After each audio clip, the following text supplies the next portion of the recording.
Assalamualaikum warahmatullahi wabarakatuh. Bagaimana kabar adik-adik sekalian? Mudah-mudahan selalu sehat selalu. Pada kesempatan kali ini kita akan membahas materi mengenai gelombang suara dan sistem akustik ruang. Yang dimana pada tujuan pembelajaran kali ini peserta diharapkan dalam pengetahuan mampu menginterpretasi elemen gelombang, jenis-jenis dan interaksi gelombang suara dengan teliti. Dan yang kedua, adik-adik diharapkan mampu menginterpretasi level suara dalam satuan desibel dengan teliti. Untuk pengukur keterampilan, adik-adik diharapkan mampu mengklasifikasikan elemen gelombang, jenis-jenis dan interaksi gelombang suara dengan teliti. Dan yang kedua, adik-adik diharapkan mampu mengukur dan interpretasi level suara dalam satuan desibel dan data hasil pengukuran dengan teliti. Kita langsung ke materi pertama, yaitu terbangkitnya bunyi. Menurut Kamus Besar Bahasa Indonesia, bunyi adalah sesuatu yang terdengar atau didengar atau ditangkap oleh telinga, sedangkan suara adalah bunyi yang dikeluarkan dari mulut manusia. Material dapat berupa udara, air, atau benda kejal. Bunyi melalui media udara disampaikan ke telinga. Pada gambar di samping menunjukkan bagaimana sumber bunyi membangkitkan bunyi dan oleh udara dirambatkan.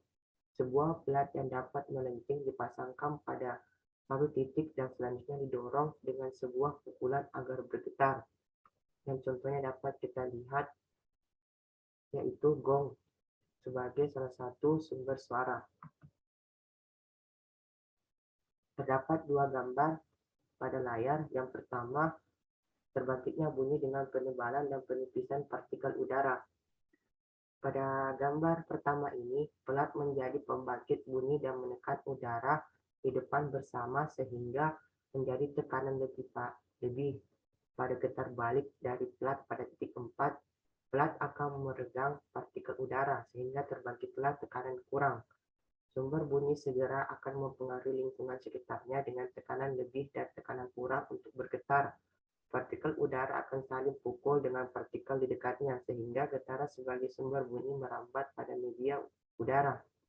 Pada gambar kedua, partikel udara melalui penyimpangan penebalan dan penipisan secara periodis dari posisi diam menyebabkan fluktuasi tekanan periodik. Jika kita ambil satu penebalan dan satu penipisan partikel udara yang berdekatan, maka diperoleh satu gelombang penuh disebut gelombang bunyi. Karena partikel udara dari getaran sumber bunyi merambat ke arah yang sama, maka disebut sebagai gelombang panjang atau gelombang longitudinal yang dapat kita lihat pada gambar kedua bagian B. Jika partikel udara bergetar tegak lurus dengan arah rambat, maka disebut sebagai gelombang transversal yang dapat kita lihat pada gambar A. Materi selanjutnya mengenai frekuensi bunyi. Banyaknya alunan tekanan setiap satuan waktu disebut sebagai frekuensi dan akan diamati sebagai nada. Frekuensi akan menentukan tinggi nada yang didengar telinga. Telinga manusia dapat mengenal getaran bunyi antara kira-kira 20 Hz sampai dengan 20 kHz. Sebagai frekuensi nada dan bunyi dalam daerah frekuensi bunyi dapat terdengar. Daerah frekuensi A, daerah ini disebut sebagai daerah pendengar. Getaran di bawah frekuensi 20 Hz disebut sebagai bunyi infra atau infrasonik. Bunyi infra tidak lagi dapat dirasakan sebagai nada. Simbol besaran frekuensi atau F dan dengan satuan Hz dapat dirumuskan sebagai F sama dengan 1/T. Materi selanjutnya mengenai tekanan bunyi. Gelombang bunyi merambat dalam satuan medium melalui penebalan dan penipisan yang periodis. Penebalan suatu materi berarti sama dengan penaikan tekanan. Penipisan berarti sama dengan pengurangan tekanan dibanding dengan tekanan normal dalam keadaan diam.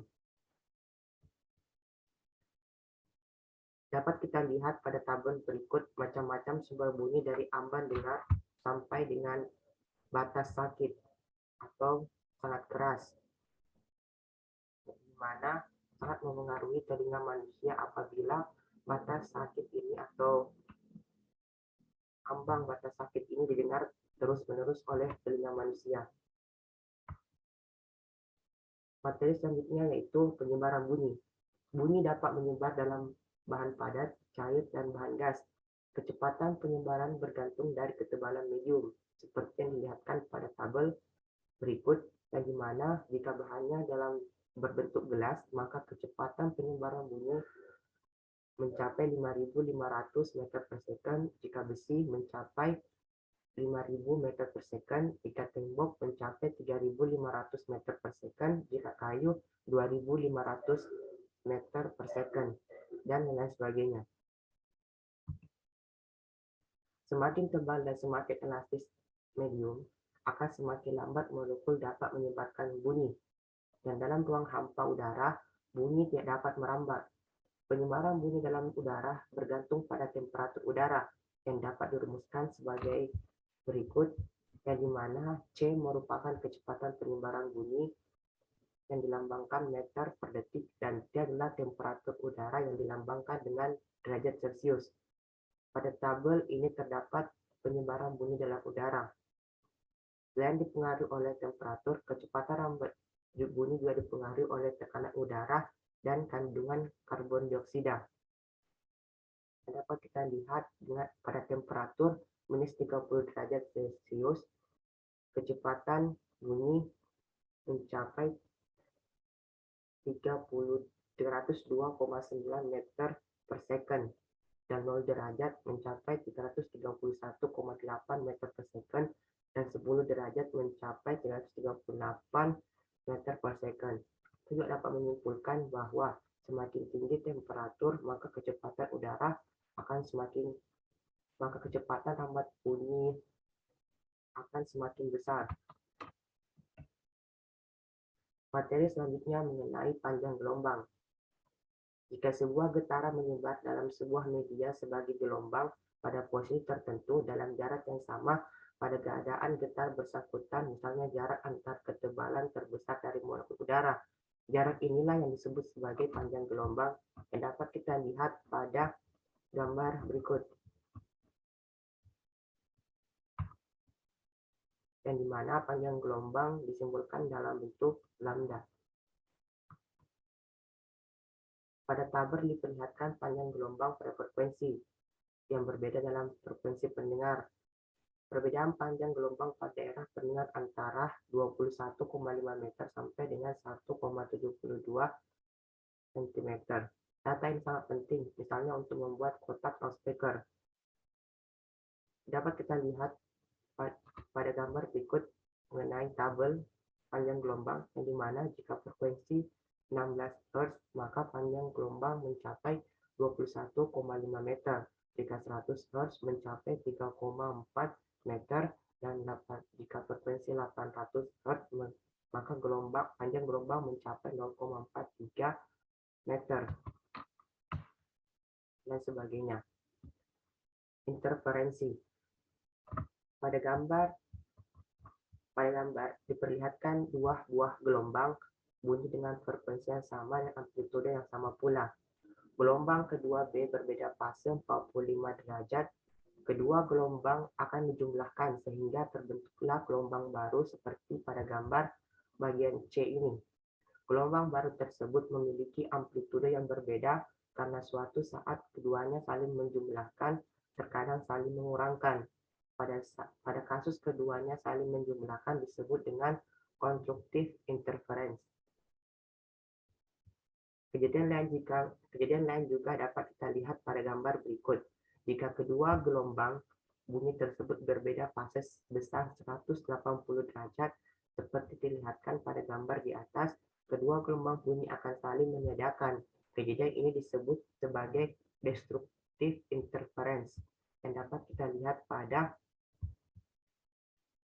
gambar ini yang bagian C. Untuk resonansi, dari segi bahasa, resonansi berarti peristiwa turut bergetarnya suatu benda karena pengaruh getaran lainnya. Di satu sisi, banyak peralatan musik menggunakan efek resonansi, salah satunya alat musik gitar. Dalam reproduksi suara, resonansi memiliki efek yang tidak bagus, Kebanyakan ruang memiliki resonansi dasar antara 20 Hz hingga 200 Hz. Hal ini terkait dengan ukuran ruang atau pembagian ruang. Resonansi ini mempengaruhi respon frekuensi pada daerah rendah dan menengah, sehingga reproduksi suara dalam ruangan ini menjadi tidak akurat. Materi selanjutnya yaitu akustik ruang. Pada gambar di samping memperjelas sumber bunyi membangkitkan pulsa bunyi, misalnya lamanya 4 detik. Bunyi mencapai titik dengar khas setelah beberapa saat.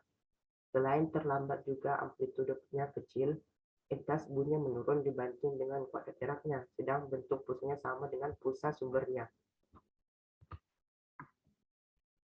Selanjutnya pada gambar di samping diperlihatkan jika misalnya ada sebuah dinding pemantul, maka pada titik penerima yaitu titik H akan terdapat penyembelahan antara bunyi langsung dengan bunyi dari lintasan tak langsung. Pada detik ke-6 dan ke-8 terdapat penguatan bunyi. Hal ini memiliki efek baik terhadap penaikan level bunyi, tapi juga menimbulkan keburukan yaitu adanya gema atau detik ke-8 sampai ke-10.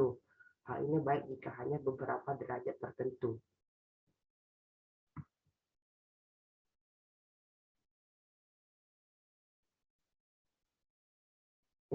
Dapat juga kita lihat untuk pidato dan musik cepat, gema yang panjang dapat mengaburkan informasi.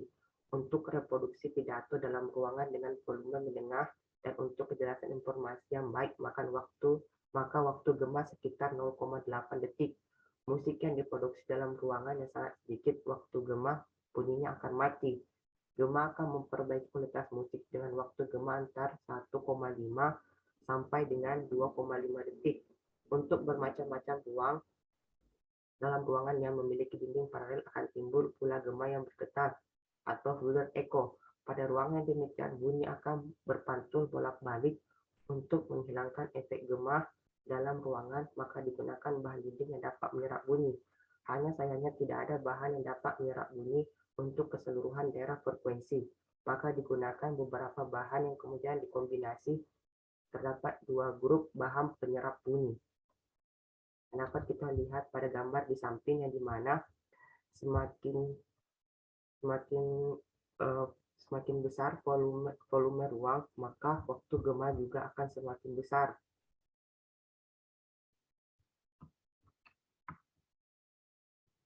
Sekian tadi dari materi yang saya jelaskan. Terima kasih atas perhatiannya dan Assalamualaikum warahmatullahi wabarakatuh. Dan adik-adik tetap semangat untuk belajar.